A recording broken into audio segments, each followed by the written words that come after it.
Assalamualaikum warahmatullahi wabarakatuh. Hari ini kita mau ikut sosialisasi tentang pencegahan kanker. Ayo kita ikuti kegiatan. Ganas.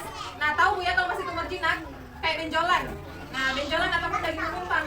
Nah, jangan disepelekan yang seperti itu Bu. Nanti kalau itu membesar itu tidak seperti itu terus membesar ataupun sampai kayak gumpalan tangan. Biasanya itu kalau ke dokter kita langsung disarankan operasi. Apalagi sudah ada stadiumnya Bu. Nah, jadi kanker itu sebenarnya istilah lain dari tumor yang sudah berubah sifat menjadi tumor ganas. Ya, faktor pemicu dari kanker. Nah, jadi faktor penyebab utama dari penyakit kanker itu faktor genetik keturunan. Nah, jadi mohon maaf Bu ya, semisal sudah ada keluarganya, bapak ibu yang dari polusi udara Bu, asap kendaraan, asap pembakaran sampah, dan yang paling dekat dengan lingkungan yang mengandung zat karsinogen pengawet. Nah, pengawet ini saya contohkan formalin. Formalin fungsi utamanya untuk mengawetkan apa Bu? Makanan. Mayat Bu ya, betul, bukan makanan. Nah, ya, jadi sebenarnya kalau formalin ini Bu diawetkan untuk makanan tidak bakal kesehatan, berpengaruh berdampak untuk kesehatan. Contohnya kita sebagai konsumen datang ke pasar tidak tahu bedakan Bu ya, yang mana formalin yang sudah dicampurkan ikan atau daging. Nah, itu yang jadi kendalanya sekarang Bu. Nah, ikan yang segar tidak kita ketahui apakah dicampurkan formalin, kayak daging juga contohnya yang paling banyak digunakan formalin. Nah, kemudian gaya hidup yang tidak sehat, pengolahan makanan yang salah. Nah, pertama saya tanya sama ibu-ibu di rumah Bu, kalau gunakan minyak goreng berapa kali baru kita ganti? 2 kali sampai 3 kali. Iya, 2 kali 3 kali maksimal Bu, jangan sampai lebih ya. Karena minyak yang sudah warna hitam itu mengandung zat radikal bebas. Zat radikal bebas ini apa? Kalau menumpuk di tubuh kita bisa menyebabkan imun tubuh kita turun. Kalau imun tubuh kita turun, kita mudah terserang virus dan penyakit. Nah, jadi kalau kita perhatikan tadi di awal, kanker paru-paru ini Bu sudah penyebab nomor 1 kematian saat ini.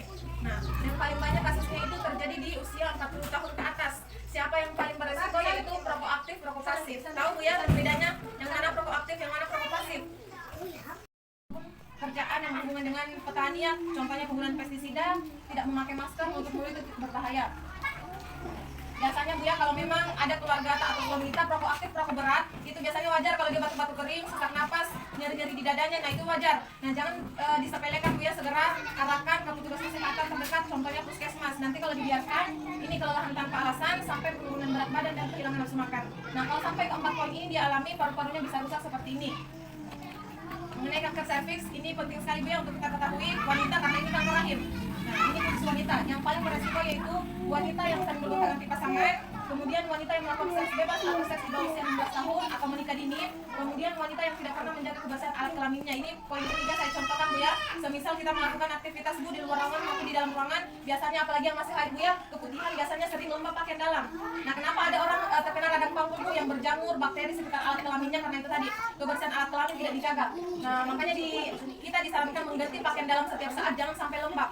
Nah, kemudian faktor utama yaitu wanita yang tidak pernah melahirkan, ini kategorinya Bu ya, wanita yang sudah bersuami tapi masih sulit diberikan keturunan, kemudian wanita yang menstruasi terlalu dini di bawah usia 10 tahun, wanita yang terlambat menopause di atas 50 tahun, kemudian obesitas. Ini yang paling banyak kasusnya kami temui Bu ya, penggunaan pil KB di atas 5 tahun.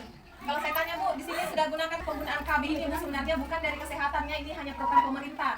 Nah, jadi karena ini bukan disarankan dari kesehatan langsung, makanya tidak disarankan sebenarnya Bu dalam jangka waktu yang panjang. Karena biasanya bukan hanya pil Bu ya, semua jenis KB itu tidak lancar haid Kak. Iya, bahkan tidak ada. Ini itu yang jadi kendalanya Bu. Contohnya ya, kalau suntik biasanya 3 bulan 1 kali bisa haid. Nah, itu tidak normal itu Bu. Nah, ini darah haidnya kemana? Nah, itu nantinya menumpuk jadi daging yang akan tumbuh di rahim. Itu salah satunya penyebabnya kista. Pernah dengar penderita kista Bu ya? Nah, ya kista atau miom tadi berasal dari gumpalan darah haid tidak lancar. Ini kan kita gunakan KB Bu, haidnya tidak lancar. Nah, kalau tidak lancar lari kemana itu haid Bu? Darah yang sama ini. Nah, itu menggumpal jadi daging tumbuh yang akan tumbuh di rahim. Nah, contohnya ya, penderita kista. Nah, kista ini salah satu penyebabnya tadi dari gumpalan darah haid yang tidak lancar. Nah, jadi sebaiknya Bu ya konsultasi. Kita sekarang gunakan KB apa Bu? Suntik. Nah, ya silakan konsultasi lagi ke petugas kesehatan. Apakah ada yang direkomendasikan lagi selain suntik? Akan muncul hasilnya kayak hasil ronsen ya. Di situ dia tahu apakah rahim kita ini bersih ya, sudah apakah ada infeksi, gejala, pembengkakan, itu bisa dilihat semua Bu dari hasil ronsen ini. Nah, ini penting karena kenapa kita wanita tidak tahu ya di dalam rahim ini kenapa tiba-tiba ada orang terkena kista. Tadi pada saat biasanya ada yang langsung hamil, pada saat di USG ternyata ada kista bersama-sama bayi. Sering terjadi seperti itu Bu. Nah, ya, makanya Kepala sekolah itu sampai sekarang masih kista. oh iya, karena itu tadi Bu tidak dicekkan ini rahimnya, itu pentingnya. Nah, Apakah itu mempengaruhi lambung? Ya, mempengaruhi lambung juga Bu, karena itu ada efeknya itu. Kalau kista kita biasanya sering capek, ya sakit belakang kita betul. Iya. Jadi kalau ada gejalanya capek. Mengenai kanker payudara Bu ya, ini kanker payudara penyebab utama juga kematian dari wanita. Nah, yang paling banyak memang kasusnya Bu terjadi wanita ya kalau kanker payudara sendiri, karena biasanya Bu ada yang setelah melahirkan tapi tidak mau menyusui ya. Nah, karena dia seperti itu. Kemudian ada yang wanita juga menyusui hanya dengan sebelah saja. Jadi sebelahnya tidak seimbang, biasanya pembengkakan yang sebelahnya. Nah, ada yang obesitas atau pembengkakan. Nah, jadi ada gejalanya Bu ya, benjolan terlebih dahulu, bintik-bintik terlebih dahulu disertai rasa gatal. Gatal di area payudara dalam maupun luar. Ini kemarin Bu kunjungan kami ke pasien kanker payudara ini. Nah, ibu ini yang digambar ini kayaknya kurang jelas, sudah berputih-putih payudaranya Bu di Makassar kemarin. Nah, ini terjadi pada laki-laki nih Bu, karena bukan hanya perempuan, laki-laki juga. Nah, ini yang sudah parah dan ini yang sudah diangkat.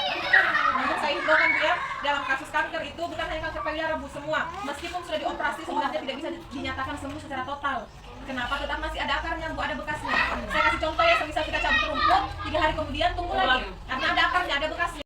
Sesuaikan saja ini Bu ya, besar payudaranya. Nah, bisa juga 5 jari, 3 jari ini kita tekan payudara Bu. Dari bawah terlebih dahulu, naik ke atas, melingkari area payudara, jangan lupa ditekan sampai bagian ketiak. Itu dirasa Bu ya, apakah ada nyeri, benjolan. Biasanya awal gejalanya seperti itu Bu, benjolan saja yang kita tekan di sini. Nah, itu kita tekan melingkari area payudara kiri kanan, berlawanan arah jarum jam, betul. Nah, jangan lupa ditekan bagian ketiak sampai sini. Terus kembali lagi dari arah ketiak, kembali lagi putar, melingkar terus sampai dilakukan pembengkakan. Itu pemeriksaan dini namanya. Nah, karena biasanya dari itu awalnya Bu ya benjolan saja atau nyeri-nyeri. Nah, nanti kalau masih haid dilakukan 1 minggu setelah haid. Biasanya kalau pengaruh hormon juga begitu Bu ya, ada nyeri. Makanya dilakukan setelah 1 minggu setelah haid. Menyediakan rumah singgah. Ini rumah singgah diperuntukkan khusus bagi yang mau berobat ke Makassar, tidak punya keluarga, tidak punya tempat tinggal, silakan bisa kami bantu. Di sini fasilitasnya sudah makan 3 kali sehari, tempat tinggal, transportasi di seluruh rumah sakit di Makassar secara gratis.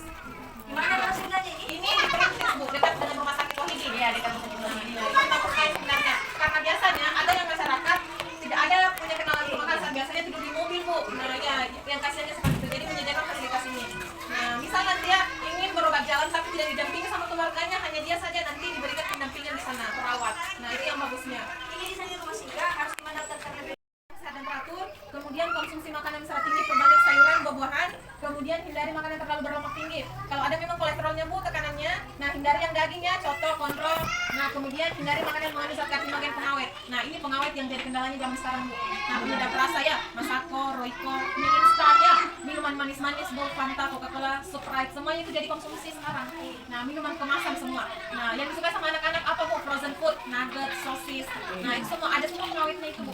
Bisa kayak dikonsumsi kalau kayak 3 kali sehari dalam sebulan. Iya, karena mengandung protein. Nah, jadi tidak masalah. Tidak jadi masalah. Iya. Karena ini anak sulung itu dia kan ada kandungan ikan. Oh iya, terus 3 kali sehari. Iya.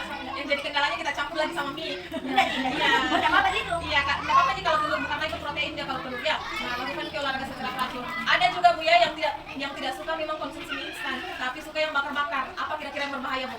Dari ikan bakar, sate bakar. Nah, jadi yang hitam-hitamnya Bu ya, yang itu berbahaya. Nah, itu ada. Jadi kalau bakar ikan jangan sampai hangus Bu. Kan paling tinggi itu yang hitam-hitamnya penyebab kanker. Dibungkus ya, dibungkus daun. Iya, sampai makan dulu. Tapi ada dari ini juga.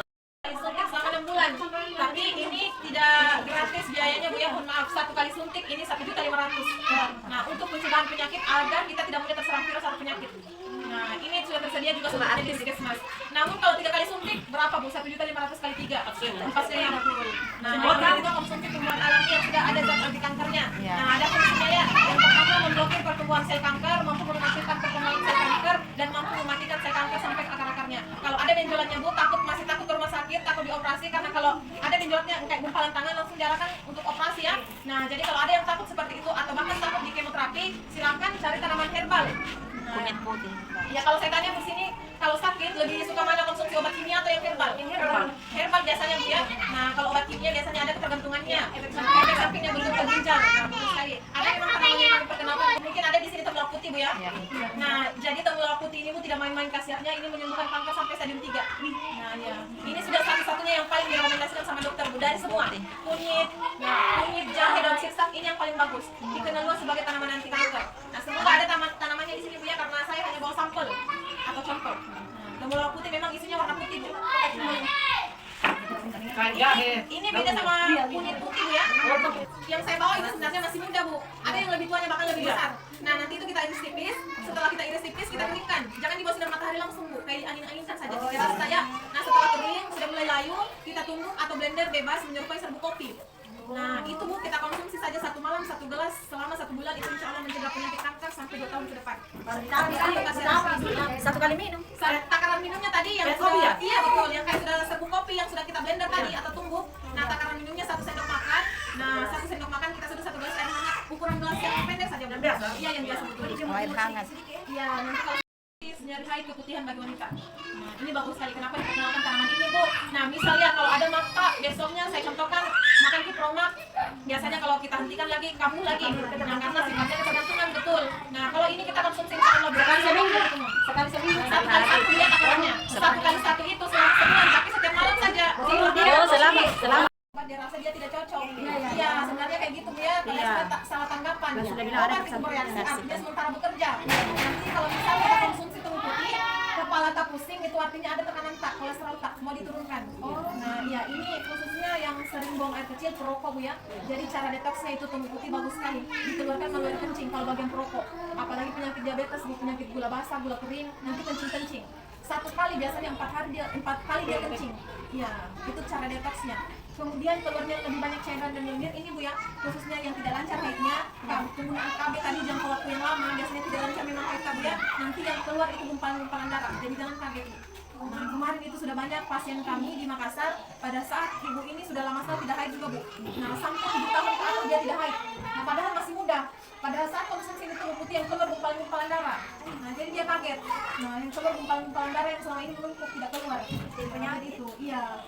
Asam uratnya semakin kambuh. Jadi kalau ada asam urat Bu, ada rematiknya, ada rematika, cara kerjanya itu dikasih orang dulu ya. Nah, itu artinya mau diturunkan asam urat tak. Nah, jadi begitu cara kerjanya. Kayak begini nanti Bu, kalau ini kalau sudah tua. Nah, tapi ini tumbuh putih pada saat kita konsumsi harus yang berumur 2 tahun Bu ya. Iya, yang sudah ada bunganya kayak begini. Kenapa tidak iya, yang saya bawa contohnya ini masih umur bulanan. Masih muda ini yang saya bawa. Nah, jadi pada saat yang paling bagus di konsumsi ini tadi, pada saat ada bunganya yang muncul warna pink itu dia. Beda sama bunga kunyit putih, beda sama bunga jahe. Memang dia ini warna putih. Warna